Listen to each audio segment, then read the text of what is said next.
السلام علیکم ورحمۃ اللہ وبرکاتہ نحمدہ ونصلی ونسلم علی رسول الکریم اما بعد فاعوذ باللہ من الشیطان الرجیم بسم اللہ الرحمن الرحیم ان اللہ وملائکتہ یصلون علی النبی یا ایھا الذین آمنوا صلوا علیہ وسلموا تسلیما اللہم صلی علی سیدنا و نبینا مولانا محمد وعلی وصحبہ وبارک وسلم صلاۃ و سلام علیک یا رسول اللہ صلی اللہ تعالی علیہ وسلم۔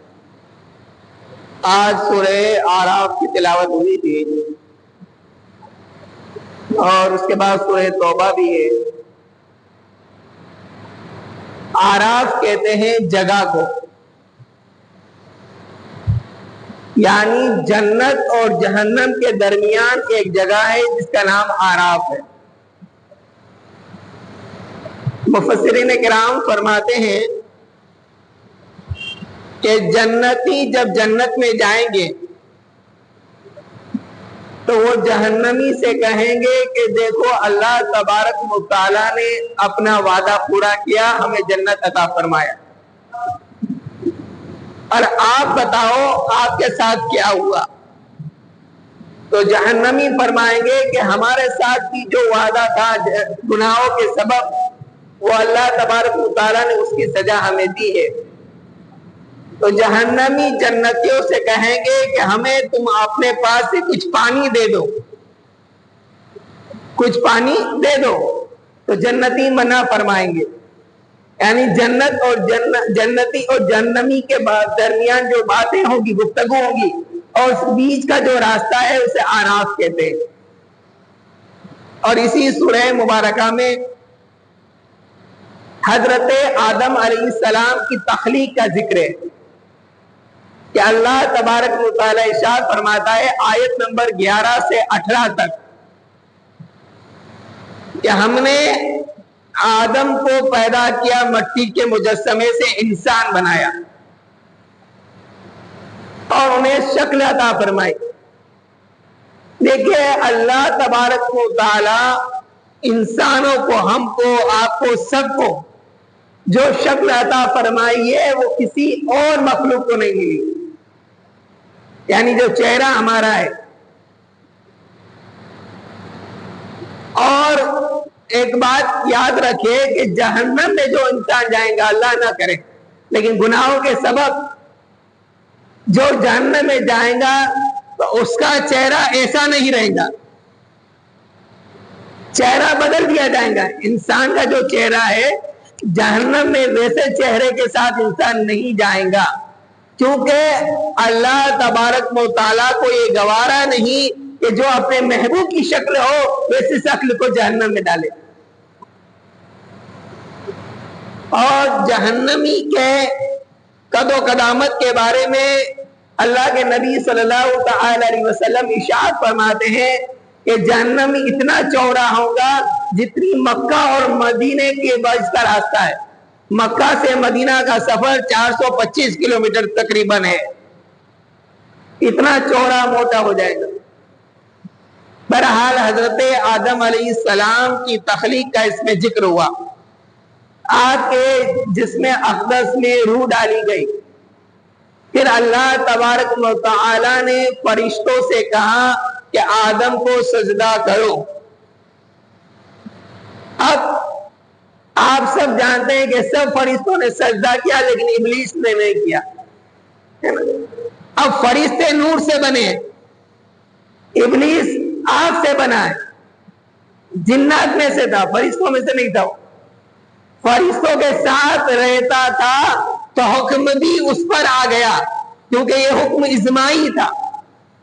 اب قرآن میں جیسے آپ کو مثال دے کے سمجھا رہا ہوں، قرآن کریم میں ہے کہ اقیموا الصلاۃ، نماز قائم کرو۔ اب یہ مذکر کا صیغہ ہے، یعنی یہ خطاب تو مردوں سے ہے لیکن عمل دونوں کو کرنا ہے، مردوں کو اور عورتوں کو، نماز دونوں کو پڑھنا ہے۔ تو وہاں پہ بھی اللہ تبارک و تعالی نے فرشتوں سے کہا کہ آدم کو سجدہ کرو، تو ابلیس فرشتوں کے ساتھ رہتا تھا، اس لیے وہ حکم میں تابع وہ بھی تھا، اس کو بھی وہ حکم آیا تھا، لیکن تمام فرشتوں نے کیا، آیت قرآنی ہے 11 سے 18 کی یہ تفسیر بتا رہا ہوں. تمام فرشتوں نے کہا ابلیس نے شیطان نے سجدہ نہیں کیا. تمام فرشتوں نے کیا, اس نے انکار کر دیا. رب تبارک و تعالیٰ نے سوال کیا, اس سے پوچھا کہ تو نے سجدہ کیوں نہیں کیا, میرا حکم کیوں نہیں مانا؟ تو اس نے یہ کہا کہ مولا میں آگ سے بنا ہوں, یہ مٹی سے بنا ہے, اور آگ اونچائی پہ جاتی ہے, مٹی نیچے زمین پر آتی ہے, تو میں بڑے والا ہوں. تکبر دکھایا اس نے اور کہا کہ میں اونچائی پر ہوں, تو میں کیسے اس کو سجدہ کروں؟ تو اللہ تبارک و تعالیٰ نے آگے فرمایا کہ تو میری جنت سے نکل جا, تو مردود بارگاہ ہو گیا, تو یہاں سے نکل جا. تو پھر اس نے ڈیمانڈ کی, آگے فرمایا گیا پھر اس نے ڈیمانڈ کی کہ مولا تو مجھے حساب و کتاب کے دن تک کی مہلت دے دے, اتنی زندگی دے دے. اب اللہ تبارک و تعالی یاد رکھنا وحدہ لا شریک ہے, وہ چاہے تو انسان کو 200 سال کی عمر آج بھی عطا کر سکتا ہے, اور وہ چاہے تو 65-60 سال میں بھی اٹھا سکتا ہے. اس نے کہا کہ شیطان ابلیس کے رب تبارک و تعالیٰ نے کہا کہ میں نے تجھے دے دیا آیات. پھر اس نے کہا کہ اب میں جو راہ حق پر جائیں گے, سیدھے راستے پر چلیں گے, ان کی راہ میں رکاوٹ بنوں گا, آگے سے, پیچھے سے, دائیں سے, بائیں سے, اور ان کو ناشکرانہ والا بنا دوں گا. وہ تیرا شکر ادا کرنے والے نہیں رہیں گے. تو اللہ تبارک و تعالیٰ نے فرمایا کہ میں تجھ کو اور ان سب کو جہنم میں ڈال دوں گا. اب یہاں میں آپ کو ایک بات بتاؤں, اللہ نہ کرے, صدبار نہ کرے, اگر ہم نماز میں سستی کریں تو ہم کس کی بات مانتے ہیں اس آیت کے تحت؟ رب تبارک و تعالیٰ کی یا شیطان کی؟ اس نے تو رب سے عہد لے لیا کہ میں روکوں گا. روزہ نہ رکھے, تراویح نہ پڑھے, نیک اعمال نہ کرے, اچھے اعمال نہ کرے, تو پھر آپ خود, ہم اور آپ کو, دونوں کو خود کو اپنے آپ پہ جھانکنا چاہیے کہ ہم کس کے پیروکار ہیں. اپنے آپ کو اللہ کا بندہ تو کہہ رہے ہیں, لیکن مانتے کس کی ہے, کس کی بات کو فالو کرتے ہیں. اور آخری بات یہ سن لیجئے کہ احکام شرع اور حکم خدا فرائض واجبات ہیں, لیکن آج ہمارا معاملہ کیا ہے؟ اس سے برعکس ہے. ہم فرائض میں کوتاہی کر لیتے ہیں. اکثر لوگ آج حج کو کم جاتے ہیں, عمرہ کو زیادہ جاتے ہیں. ایک ایگزامپل دے رہا ہوں, جاتے ہیں کہ نہیں؟ حج والے بہت کم ملیں گے آپ کو. حج فرض بھی ہوگا, لیکن رمضان میں برابر عمرہ کرنا جائیں گے. آپ کو روزے محشر کے دن آپ نے کتنے عمرے کیے کہ نہیں کیے اس کے فرصت نہیں ہوں گی. اگر آپ پر حج فرض تھا اور اسے ادا نہیں کیا تو اس کا جواب دینا ہے. آپ نے نفل نمازیں ادا کی یا نہیں کی اس کا جواب نہیں دینا ہے. لیکن آپ کی فرض چھوٹی ہے, واجبات چھوٹی ہے, تو اس کا جواب دینا ہے. آج ہم فرائض کو بالائے طاق رکھتے ہیں, واجبات کو دور رکھتے ہیں, سنت موقعہ کو دور رکھتے ہیں. بس کام کرنا ہے تو مستحب والے کام زیادہ کرنے ہیں. مسجد میں قانون لگانی ہے تو ہم آگے رہیں گے, بے شک لگائیے, میں منع نہیں کرتا ہوں, میں روکنے کی بات نہیں کرتا ہوں. لیکن فرائض, واجبات, سنت موقعہ, حلال چیزوں کے بعد یہ تمام کام کریں. حرام سے تو ہم رک نہیں رہے, جھوٹ سے ہم رک نہیں رہے, غیبت سے ہم رک نہیں رہے, چغلی سے ہم رک نہیں رہے, خرافات سے ہم رک نہیں رہے, برائی سے ہم رک نہیں رہے, بد مذہبوں کی صحبت سے ہم رک نہیں رہے.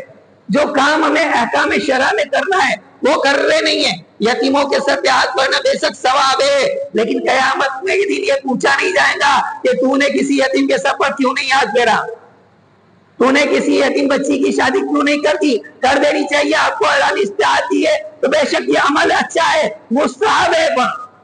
لیکن اگر کوئی رات بھر نعت خوانی میں بیٹھا رہے 3 بجے تک نعتوانی میں بیٹھا رہے اور فجر کی نماز چھوڑ دے تو کیا اسے نعتوانی کا ثواب ملے گا؟ آخری ایک مثال دے کر آپ کو سمجھا رہا ہوں، بات کو پوری کر رہا ہوں۔ میں نے آپ کو 2 لاکھ روپے قرضہ دیا فار ایگزامپل،